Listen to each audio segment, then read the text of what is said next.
on vient de voir dans le journal de Denis Palma un commentaire du conseiller d'État Pierre-François Inger qui dit très clairement le MOA n'a jamais bénéficié d'un permis d'exploitation pour un dancing. Je crois que c'est là que, on vient de l'entendre, Monsieur Courage, l'exploitant du club, n'est pas d'accord. Moi, j'ai juste une question.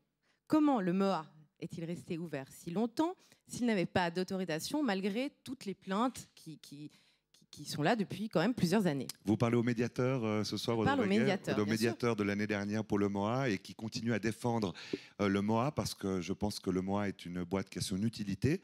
Et si elle a son utilité, c'est parce que le Conseil d'État, cher Audrey Breguet, a estimé que le MOA était d'intérêt public, tout simplement, depuis de nombreuses années. Expliquez-moi une chose, Michel Chevrolet. Avec plaisir. En quoi un dancing, certes sympathique, adorable, il y a Seb Courage qui est là, il était tout à l'heure chez Denis Palma. Oui. Est-il d'intérêt public? Un musée, une école, un hôpital sont d'intérêt public? Un dancing, c'est une entreprise privée. Parce qu'il y a de nombreux jeunes qui aujourd'hui sortent le soir. Mais le MOA était-il stipendié par l'État? Bénéficiait-il d'une aide de l'État? Non, je pense que l'État pensait franchement que le MOA était placé à un bon endroit, peu dérangeant pour les voisins. Vous savez, quand il y a les boîtes de nuit Michel Kunstler est dérangé, elle nous l'a dit hier. Oui, parce que c'est la voisine la plus proche. Ouais. D'ailleurs, je trouve ça assez cocasse.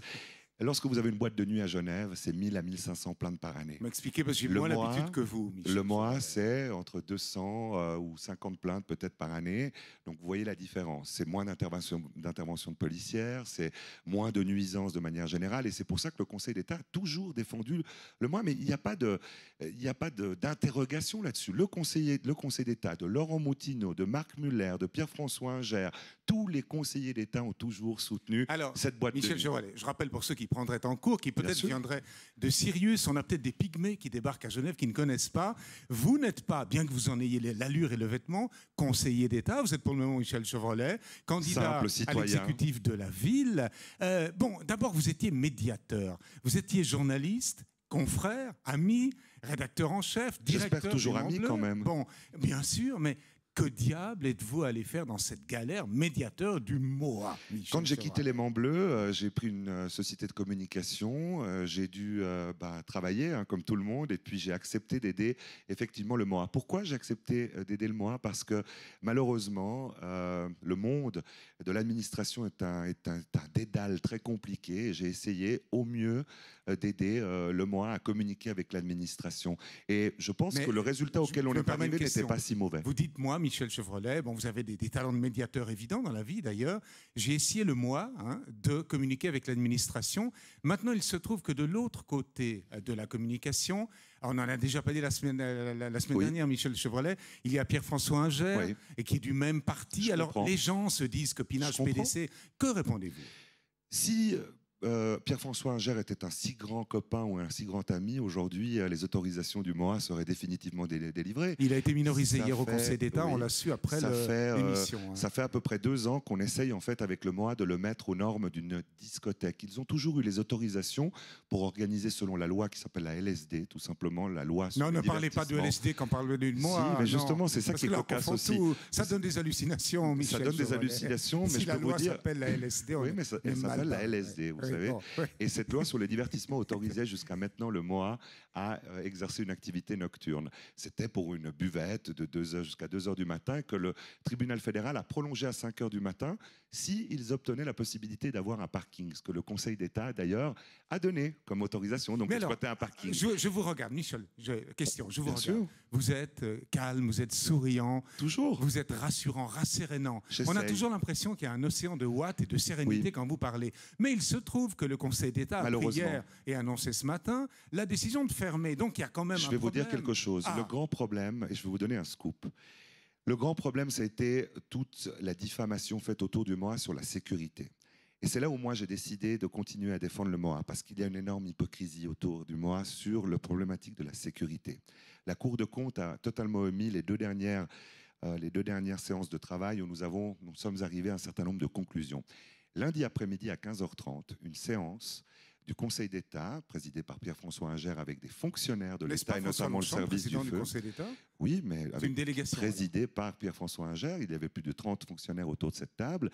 Il y avait le service du feu qui était là. La question du magistrat, qui est très préoccupé par les problèmes de sécurité, lorsqu'il a demandé à M. Bruguisser, fonctionnaire au service du feu, M. Bruguisser, est-ce que les conditions de sécurité du MOA sont remplies? M. Bruguisser a dit oui, elles sont remplies. Michel Chevrolet, une question. Je demanderai simplement une fois, et c'est une interrogation que je pose. Avez-vous participé à cette séance? J'ai participé, j'y étais. Donc vous participez, vous, à des séances du Conseil d'État sur le MOA lundi. Je continue à aider. Mais est-ce que vous n'êtes pas en train de mélanger toutes les casquettes? Vous êtes candidat au Conseil administratif de la ville. C'est vous qui le dites. Justement. Vous participez à des séances du Conseil d'État. Eh bien, je vais vous dire quelque chose. Quand on est candidat au Conseil administratif, on doit prendre des décisions. Et il faut surtout avoir... vous les prendrez quand vous serez magistrat, Michel. Mais je les prends aujourd'hui. Je prends mes responsabilités. J'ai aidé le MOA jusqu'à maintenant, je continuerai à aider les lieux culturels pour les jeunes, que ce soit discothèques. Il y a une perdition aujourd'hui à Genève de nombreux lieux nocturnes. Il faut que toute la jeunesse aujourd'hui... Non, je ne fais pas de la démagogie. Je vous dis qu'il faut que nous battions pour les lieux, pour les jeunes, parce qu'ils sont en train de disparaître. Je vous entends. Mais non, Michel Chevrolet, question-réponse. Là, c'est ce qu'on appelle la question. D'accord. Et ensuite, vous donnez la réponse. C'est une interview, vous savez, c'est sympa. Bon, vous êtes en train de nous annoncer que vous étiez encore lundi à une séance du Conseil d'État. Vous êtes en train de continuer à confondre toutes vos casquettes, Michel Chevrolet. Non, vous auriez dû justement vous je vais vous dire pourquoi. Mais non, je vais vous dire pourquoi, justement. Parce qu'il ne faut pas se défiler. Il ne faut pas se défiler lorsqu'on est un homme politique. Il faut continuer. Vous êtes un homme politique. Il faut continuer à croire en ses convictions et ce pourquoi on s'est battu. Et je me battrai pour le MOA pour qu'il soit alors totalement clean, pour qu'il puisse réouvrir très prochainement ses portes. Parce que nous avons besoin de ces lieux. Et j'ai décidé, effectivement, on m'a dit « il faut que tu te retires de ce dossier, c'est pas bien, tu vas avoir des ennuis ». Ben, moi, j'ai décidé le contraire. J'ai décidé de me battre pour eux. C'est pour ça que j'ai participé à cette séance à la demande du Conseil d'État. De Pierre-François Inger. Et j'ai participé à cette séance. De Monsieur Inger. Et les services du feu ont dit que tout était en ordre avec la sécurité. Mais Michel Chevrolet, comment expliquez-vous dans ces conditions le hoquet du service du feu, la décision d'hier du Conseil d'État? Tout simplement. Qui est quand même une décision de fermeture. Elle est toute simple. Oui. Elle est toute simple. C'est que nous avons besoin aujourd'hui de la signature du propriétaire pour faire que le dossier passe à l'étape suivante, c'est-à-dire l'autorisation définitive. Si nous n'avons pas quand vous dites la nous, signature, c'est qui nous? C'est le MOA. Si donc moi, c'est nous. L'État, c'est moi. L'État, c'est nous. Mais j'ai aucun problème avec moi, ça, je l'assume. Première personne du pluriel, première personne du singulier. Pascal Descaillés, si nous avons la signature du propriétaire, le MOA peut rouvrir demain. Est-ce que vous croyez que le Conseil d'État aurait laissé pendant 8 ans le MOA ouvert, alors qu'il y a des enfants à Yatouland qui est la même entrée, avoir ne serait-ce qu'un instant un doute sur une éventuelle mort au MOA? Jamais. Merci, Michel. Il a soutenu, le Conseil d'État a soutenu le MOA jusqu'à maintenant. Il s'est défilé. Cette fois-ci à cause de la Cour des comptes, j'espère qu'il reprendra ses responsabilités politiques de la même manière que moi je les soutiens, que je soutiens le MOA et que toute la jeunesse genevoise soutiendra le MOA. Merci. L'État c'est moi. Hein, vous connaissez cette phrase de Louis XIV? J'en suis pas encore là. On la prête à Pierre-François Inger. Ça pourrait être la vôtre si vous êtes conseiller administratif. Pierre-François Inger est un excellent conseiller d'État. Simplement, j'aurais souhaité... tout le monde est beau, tout le monde est excellent. J'aurais souhaité qu'il réponde à deux questions. C'est pour la problématique de la sécurité. Ça, j'aurais voulu. Et vous voyez, s'il était aussi ami, les autorisations auraient été délivrées depuis très très longtemps. Michel Chevrolet, essayez d'être court parce qu'il y a encore 3 séquences. Il est en train de vous lâcher, Michel Chevrolet, Pierre-François Inger, sur le MOA. Je crois que Pierre-François Inger a fait, dans ce cas d'espèce-là, une assez belle pirouette. Je le laisse assumer, mais je le laisse assumer, c'est son droit. Moi, je crois que sur la sécurité, nous devons répondre qu'il y a une sécurité au MOA. Maintenant, le propriétaire, s'il ne veut pas signer, on ne peut pas l'obliger. Merci, mais Michel. C'est la seule chose qui nous manque. Pirouette, cacahuète, on en reste là. Merci Michel Chevrolet.